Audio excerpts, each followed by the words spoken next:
Hello అందరికీ welcome to లాసే అభిరుచులు. ఈరోజు నా వీడియోలో మా అత్తమ్మ చేతి మామిడికాయ పచ్చడి ఎలా చేయాలో ఇప్పుడు నేను ఈ వీడియోలో చూపిస్తున్నాను. ప్రతిసారి మా అత్తమ్మనే మామిడికాయ పచ్చడి చేస్తుంది. అయితే మొట్టమొదటిసారిగా నేను నా చేతులతో ఈ మామిడికాయ తొక్కు పచ్చడి చేశాను. మొదటిసారిగా మామిడికాయ తొక్కు పచ్చడి ఎలా చేయాలో కరెక్ట్ కొలతలతో ఇప్పుడు నేను ఈ వీడియోలో చూపిస్తాను. అస్సలు పాడవకుండా సంవత్సరం కాదు 2 సంవత్సరాలైనా నిలువుండే ఈ తొక్కు పచ్చడి ఎలా చేయాలో ఇప్పుడు నేను ఈ వీడియోలో చూపిస్తాను.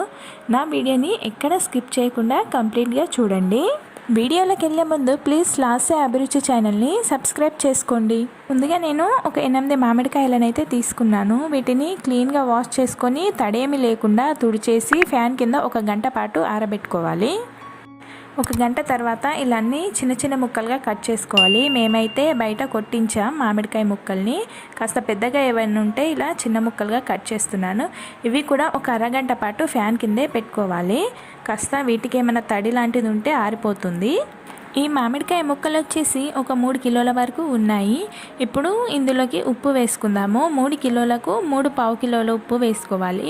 1 కిలోకి 1 పావు కిలో చొప్పున 3 కిలోలకి 3 పావు కిలోల అంత ఉప్పు, సన్నుప్పు వేసుకోవాలి. మెత్తగా మిక్సీ పట్టిన ఉప్పు. ఈ మెజరింగ్ కప్ వచ్చేసి పావు కిలో వరకు ఉంటుంది. అందుకే ఒక్కొక్క కప్పు చొప్పున 3 కిలోలకి 3 కప్పుల ఉప్పునైతే వేస్తున్నాము. ఉప్పు వేసాక ఈ ఉప్పు అంతా ముక్కలకు పట్టేలా బాగా కలుపుకోవాలి. అలాగే ఇందులోకి 1 టేబుల్ స్పూన్ అంతా పసుపుని కూడా వేసుకోవాలి. వేసి ముక్కలకు బాగా పట్టేలా కలుపుకోవాలి. ఇదంతా మొత్తం ఇలా కలుపుకున్న తర్వాత ఇప్పుడు దీన్ని పక్కన పెట్టుకోవాలి. ఆవాలు వచ్చేసి ఒక 300 గ్రామ్ వరకు ఆవాలు ఉన్నాయి. వీటిని నేను బాగా ఎర్రటి ఎండలో పెట్టి తీసుకున్నాను. ఒక 2 గంటల పాటు వేయించాల్సిన పని లేదు. ఇప్పుడు ఈ ఆవాల్లో 200 గ్రామ్ వరకు పక్కకు తీసుకున్నాను. ఈ 200 గ్రాముల ఆవాలని మెత్తని పిండిలా మిక్సీ పట్టుకోవాలి. ఇందులోకి 1 టేబుల్ స్పూన్ అంతా మెంతులు వేస్తున్నాను, కానీ ఆ వీడియో రాలేదు. ఈ రెండింటిని కలిపి మెత్తని పిండిలా ఇలా మిక్సీ పట్టుకున్నాను. ఇప్పుడు ఉప్పు పసుపు కలిపెట్టుకున్న మామిడికాయ ముక్కల్లోకి మనము వెల్లుల్లిపాయల్ని వేసుకోవాలి. అన్నీ ఏం లేవండి, మన ఇష్టానికి తీరు వెల్లుల్లిపాయల్ని పొట్టు తీసి వేసుకోవాలి. అలాగే ఈ ఆవపిండిని కూడా ఇందులో వేసుకొని మొత్తం అంతా కలుపుకోవాలి. ఇందులో ఉన్న నీరు చూసి నీళ్లు వేశారనుకున్నారు, కాదండి, ఉప్పు కరిగిపోయి ఇలా నీళ్ళగా మారింది. ఈ ఆవాల పొడి ముక్కలకు బాగా పట్టే విధంగా కలుపుకొని ఇప్పుడు దీన్ని పక్కన పెట్టుకోవాలి. ఇప్పుడు పోపుని ప్రిపేర్ చేసుకుందాం. స్టవ్ మీద ఒక వెడల్పాటు గిన్నెని పెట్టుకొని అందులోకి 1 కిలో వరకు పల్లి నూనె వేసుకున్నాను. ఆ నూనె బాగా హీట్ అయ్యేలోపు పోపుకు కావాల్సినవన్నీ ఇలా రెడీ చేసుకొని పక్కన పెట్టుకోవాలి. ఒక 100 గ్రాముల ఆవాలు, 100 గ్రాముల జీలకర్ర, అలాగే ఎండుమిర్చిలో నుంచి ఇలా గింజలు తీసి పక్కన పెట్టుకున్నాను. ఇవి వచ్చేసి ఒక 50 గ్రాముల వరకు ఉంటాయి. అలాగే 1 టీ స్పూన్ అన్ని మెంతులను కూడా తీసుకున్నాను. ఇప్పుడు ఆయిల్ బాగా హీట్ అయిన తర్వాత ముందుగా మనము ఎండుమిర్చిలో నుంచి తీసి పెట్టుకున్న మిరప గింజల్ని ఇందులో వేసుకోవాలి.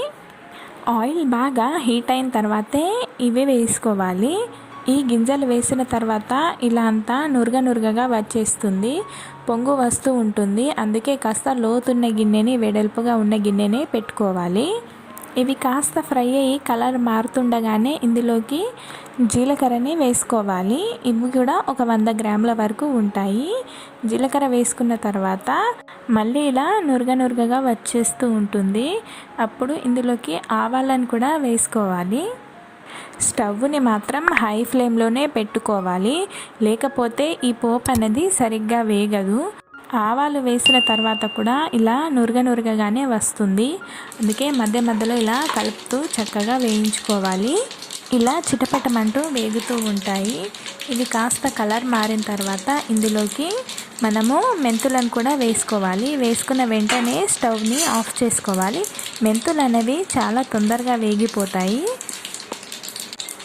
స్టవ్ని ఆఫ్ చేసిన తర్వాత కూడా చూడండి ఆయిల్ ఎలా మరుగుతుందో. ఈ ఆయిల్ మొత్తం గోరువెచ్చగా అయ్యేంత వరకు చల్లారబెట్టుకోవాలి. ఈ ఆయిల్ పూర్తిగా చల్లారిన తర్వాత, అంటే కాస్త గోరువెచ్చగా ఉన్నప్పుడే ఇప్పుడు ఇందులోకి అల్లం వెల్లుల్లి పేస్ట్ని వేసుకోవాలి. ఇది వచ్చేసి ఒక 300 గ్రామ్ వరకు ఉంటుంది. ఈ పేస్ట్ మొత్తం ఇందులో వేసుకొని ఉండలేమి లేకుండా మొత్తం ఆయిల్లో మిక్స్ అయ్యేలాగా బాగా కలుపుకోవాలి. ఇలా స్లోగా తిప్పుతూ బాగా కలుపుకోవాలన్నమాట. చూడండి, ఇక్కడ ఉండలేం లేకుండా ఆయిల్లో బాగా మిక్స్ అయ్యేటట్టు మొత్తం అంతా కలుపుకోవాలి. ఈ అల్లం వెల్లుల్లి పేస్ట్ ఆయిల్లో బాగా మిక్స్ అయిన తర్వాత ఈ ఆయిల్లోనే 500 గ్రామ్ వరకు కారం పొడిని వేసుకోవాలి. కొత్త కారం వేస్తే పచ్చడి అనేది ఎక్కువ కాలం నిలువ ఉంటుంది.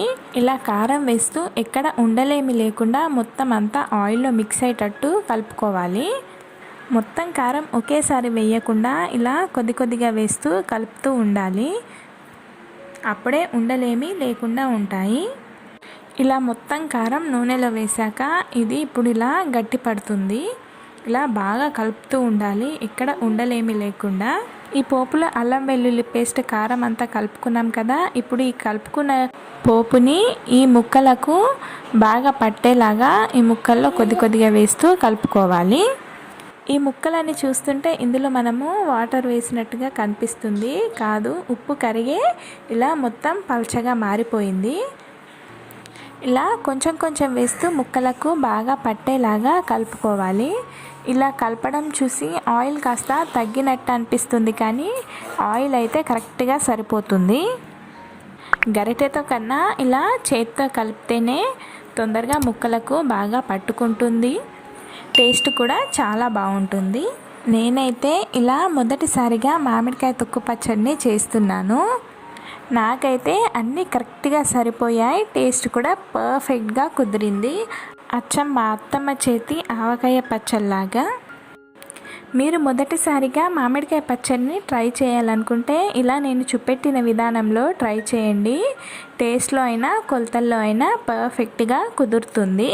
ఇప్పుడు ఈ తొక్కు పచ్చడిని ఇలాంటి జార్లోకి తీసి పెట్టుకున్నామంటే సంవత్సరం కాదు 2 సంవత్సరాల వరకు పాడవకుండా ఉంటుంది. టేస్ట్ కూడా చాలా బాగుంటుంది. అంతేనండి, చాలా సింపుల్గా చాలా ఈజీగా మన మామిడికాయ తొక్కు పచ్చడి రెడీ అయిపోయింది. నా వీడియో నచ్చితే లైక్ చేయండి, షేర్ చేయండి, సబ్స్క్రైబ్ చేయడం మాత్రం మర్చిపోకండి. Thanks for watching.